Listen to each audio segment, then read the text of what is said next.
Hi everyone, Big Finny Stress Tano here, the internet's busiest music nerd, and it's time for a review of this new Earl Sweatshirt, Mike and Surf Gang albums, Pompeii and Utility. Here we have some new albums from rappers Earl Sweatshirt and Mike, of course, teaming up with the New York music collective Surf Gang. And what we have here is maybe one of the most ambitious crossover projects we are going to hear coming out of hip-hop this year, with the foundation of them being the unbreakable creative bond of Mike and Earl. Two of abstract hip-hop's most important and influential voices right now, frequent collaborators, lifelong friends who have been making music and inspiring one another for years now. But the point of this Pompeii Utility double feature is not for them to collaborate in the way that many fans might expect. Because between the 33 tracks on this record, only 2 of them feature Earl and Mike sharing space with their verses together. But again, these records do come as a package deal in sort of an Outcast, Speaker Box, The Love Below sort of way. Sister records where both Mike and Earl respectively get their times to shine, with the most major common thread that pulls all of it together being the production of Surf Gang, who again are a New York-based music collective with a pretty deep roster of producers and rappers. And they have a history of doing entire projects centered around one singular guest or collaborator, be it Matt Ox or Alabama's Dirk UK artist Johnino as well, just to name a few. So as crazy as this Pompeii Utility crossover might be, this is the sort of thing Surf Gang has been doing for years now, especially since Mike and Earl seem amenable to feasting on Surf Gang's usual buffet of ambient-leaning plug beats with super crispy snares and dreamy synth layers and samples. Not the typical thing Earl and Mike are known for rapping on top of the loopy, jazzy, stripped-back, skeletal Alchemist production they have buttered their bread with for years. So yeah, Earl and Mike are definitely doing something different here, embracing the change, and as a result, I was excited going into this project, hoping to hear what Surf Gang's production might do. Would it drive Mike and Earl to approach things vocally, lyrically in a different way? Because truth be told, I think both of them maybe are in need of a bit of a switch up. They sometimes have the tendency to bore me to tears, though it's not as if they don't both have their moments. Earl's last Live, Laugh, Love project showed a lot of personal growth, and I thought it was one of his best in a while. Meanwhile, I still do very much mess with the great production choices and more high energy performances from Mike on 2023's Burning Desire. But now that I've heard the entirety of these back-to-back records, I don't know if it's Surf Gang's beats or just the general collective collaboration vibe of these projects, but I kind of think Pompeii and Utility bring out some of Mike and Earl's worst artistic tendencies. A lack of direction, a lack of enthusiasm, a lack of consistency, a lack of follow-through, of substance, of focus. Once again, I do love Mike's vocal range, the heft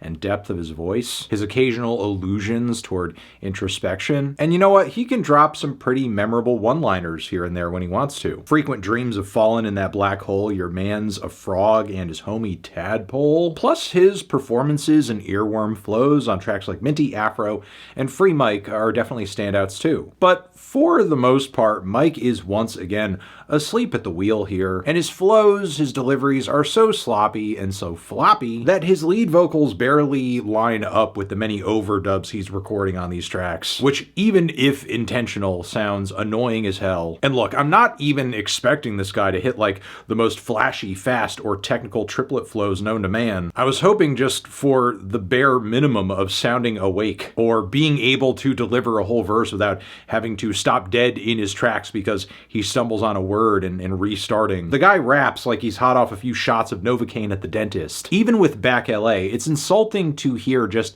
how little he seems to care, with his vocals at one point just fading out randomly out of nowhere, only for his guest Nakel to pop in and awkwardly attempt to sound just as low energy as him, but it's basically impossible. And even when Mike does sound more present on his half of these 2 records, he can't even be bothered to put a proper ending or cap or transition at the finish of these tracks, so they just like fizzle out of nowhere, be it Tampering or Shutter Island and many others. And look, I know I'm not the biggest Mike fan in the world. That's part of why I didn't really say too much about his last showbiz project, which I didn't enjoy as much as Burning Desire, but it sounded decent and acceptable by his usual standards. But this over here, by comparison, just is even more low effort. It's almost like he's hoping the Earl tag and the Surf Gang production essentially drag this thing across the finish line for him. And look, that's not to completely ignore Earl's efforts on his side of the project, which, yes, these two albums share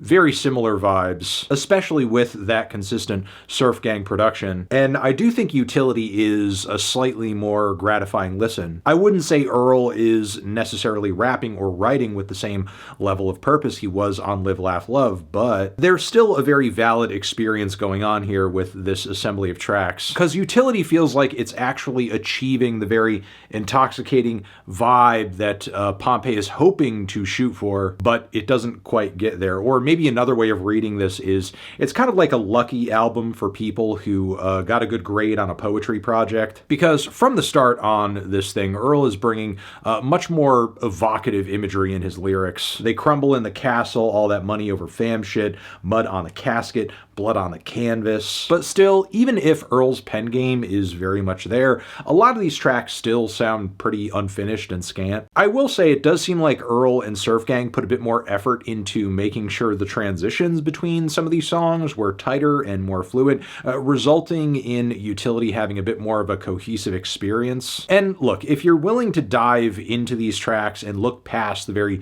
nonchalant presentation Earl is giving them, he does have some undeniably witty and funny moments. But despite the praise that I do have for this side of the album, that doesn't mean it's without its moments that are just too listless, too dry, and too lifeless. And it seems like Earl and Mike knew this project was going to be a bit of a splitter among some of their fans. I mean, Earl was even quoted as saying, the real hip-hop fans are about to be off. To some people, this might be the weakest shit we've ever dropped. And if there are Earl and Mike fans who genuinely feel that way, I kind of wonder why. I don't feel like their usual vocal and lyrical approaches are all that different. In fact, I would argue Earl playing it as cold-blooded as he is on this album makes way more sense within the context of these super droney, super ambient Surf Gang beats, and kind of puts him in league with the kind of stuff guys like Xavier So Based have been dropping lately. Now, I don't know if there are fans out there who want to hear him going in that direction, but